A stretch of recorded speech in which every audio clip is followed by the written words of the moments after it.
വിശുദ്ധ വാരത്തിന്റെ ഈ ദിവസങ്ങളിൽ സഭ നമ്മെ ഓർമ്മിപ്പിക്കുന്നത് ക്രിസ്തുവിന്റെ രണ്ടാം വരവിനെക്കുറിച്ചും നാം പുലർത്തേണ്ട ജാഗ്രതയെക്കുറിച്ചുമാണ്.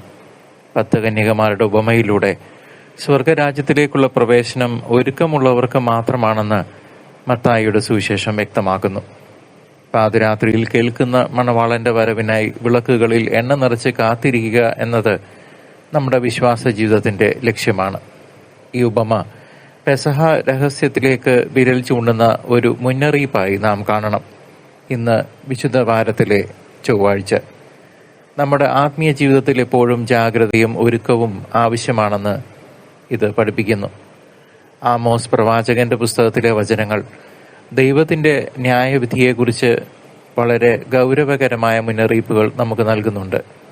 കർത്താവിന്റെ ദിനം പ്രകാശമല്ല, മറിച്ച് അന്ധകാരമായിരിക്കുമെന്ന് പ്രവാചകൻ നമ്മെ പ്രത്യേകം ഓർമ്മിപ്പിക്കുന്നു. ആത്മീയമായ ഒരുക്കമില്ലാതെ ദൈവത്തെ കാണാൻ ആഗ്രഹിക്കുന്നത് അപകടകരമാണെന്ന സത്യം ഇതിലൂടെ വെളിപ്പെടുന്നു. വെളിച്ചമില്ലാത്ത വിളക്കുമായി കാത്തിരുന്ന ബുദ്ധിഹീനരായ കന്യകമാരുടെ അവസ്ഥയാണിത് വ്യക്തമാക്കുന്നത്. അതുകൊണ്ട് ഓരോ വിശ്വാസിയും, നിങ്ങളും ഞാനും, ഭയഭക്തിയോടെ കർത്താവിന്റെ വരവിനായി തയ്യാറെടുക്കേണ്ടത് അത്യന്താപേക്ഷിതമാണ്. സുഭാഷിതങ്ങൾ നൽകുന്ന സന്ദേശം ദൈവകൽപ്പനകളെ നമ്മുടെ ജീവിതത്തിന്റെ പ്രകാശമായി കാണണം എന്നാണ്. പിതാവിന്റെ കൽപ്പനകൾ വിളക്കും ഉപദേശം വെളിച്ചവുമാണെന്ന് സോളമൻ രാജാവ് ഇവിടെ പഠിപ്പിക്കുന്നു. ഈ വെളിച്ചമാണ് 10 കന്യകമാരുടെ ഉപമയിലെ വിളക്കുമായി നാം താരതമ്യം ചെയ്ത് മനസ്സിലാക്കേണ്ടത്. വചനമനുസരിച്ച് ജീവിക്കുന്നവർക്ക് മാത്രമേ ആത്മീയ അന്ധകാരത്തിൽ വഴിതെറ്റാതെ മുന്നോട്ട് പോകുവാൻ സാധിക്കുകയുള്ളൂ. ജീവിതത്തിലെ പരീക്ഷണങ്ങളിൽ വീഴാതെ നമ്മെ കാക്കുന്നത് ഈ വചനമാകുന്ന പ്രകാശമാണ്. ഈ വിശുദ്ധ വാരത്തിൽ ക്രിസ്തുവിന്റെ കഷ്ടാനുഭവങ്ങളിലൂടെയുള്ള യാത്രയെയാണ് നാം അനുസ്മരിക്കുന്നത്. തന്റെ മണവാട്ടിയായ സഭയ്ക്കായി ജീവൻ നൽകാൻ പോകുന്ന മണവാളനായാണ് ക്രിസ്തു പെസഹ രഹസ്യത്തിൽ വെളിപ്പെടുന്നത്. കന്യകമാർ മണവാളനെ കാത്തിരുന്നത് പോലെ നാം ക്രിസ്തുവിന്റെ ബലിയിലൂടെയുള്ള രക്ഷയ്ക്കായി കാത്തിരിക്കുന്നു. വിശുദ്ധ വാരം നമ്മുടെ ആത്മാവിനെ ശുദ്ധീകരിക്കാനും സ്നേഹത്തിന്റെ എണ്ണ നിറയ്ക്കാനുമുള്ള സമയമാണ്. ക്രിസ്തുവിന്റെ കുരിശുമരണവും പുനരുത്ഥാനവുമാണ് ലോകത്തിന്റെ യഥാർത്ഥ പ്രകാശമായി ജ്വലിച്ചു നിൽക്കുന്നത്. വിവേകമുള്ള കന്യകമാർ തങ്ങളുടെ വിളക്കുകളിൽ ആവശ്യത്തിന് എണ്ണ കരുതിയിരുന്നുവെന്ന് നാം കാണുന്നു. ഈ എണ്ണ എന്നത് നമ്മുടെ ഉള്ളിലെ വിശ്വാസവും പുണ്യപ്രവർത്തികളും പരിശുദ്ധാത്മാവിന്റെ സാന്നിധ്യവുമാണ്.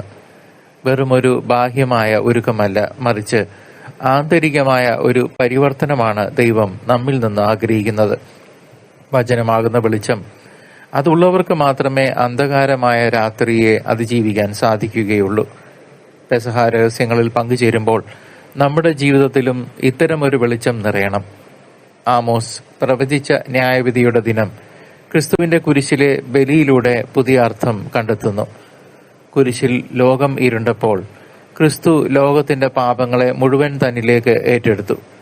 അവിടെ നീതിയും കരുണയും ഒരുപോലെ വെളിപ്പെടുന്നത് നാം വിശുദ്ധ വാരത്തിൽ കാണുന്നു. ഒരുക്കമില്ലാത്തവർക്ക് ആ ദിനം ഇരുട്ടാണെങ്കിൽ ക്രിസ്തുവിൽ ആശ്രയിക്കുന്നവർക്ക് അത് രക്ഷയുടെ ദിനമാണ്. അതിനാൽ അനുതാപത്തോടെ ദൈവത്തിന്റെ കരുണയ്ക്കായി നമുക്ക് ഈ നാളുകളിൽ പ്രാർത്ഥിക്കാം, തയ്യാറെടുക്കാം. സുഭാഷിതങ്ങളിലെ ഉപദേശം ജീവനിലേക്കുള്ള പാതയാണെന്ന് വചനം നമ്മെ ഇത്തരുണത്തിൽ ഓർമ്മിപ്പിക്കുന്നു. ക്രിസ്തുവിനെ അനുഗമിക്കുക എന്നത് കുരിശിന്റെ വഴിയിലൂടെയുള്ള സഞ്ചാരമാണെന്ന് നാം തിരിച്ചറിയുന്നു. ആ പാതയിൽ ഇടറാതെ നടക്കാൻ വചനമാകുന്ന ദീപം നമ്മുടെ പാദങ്ങൾക്ക് വെളിച്ചമാകണം.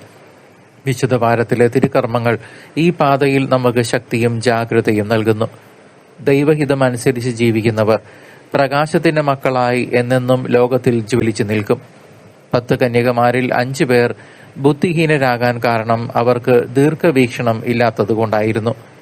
മണവാളൻ വരാൻ വൈകിയപ്പോൾ അവരുടെ വിളക്കുകൾ അണഞ്ഞു പോകുന്ന ദയനീയ കാഴ്ച നാം കാണുന്നു.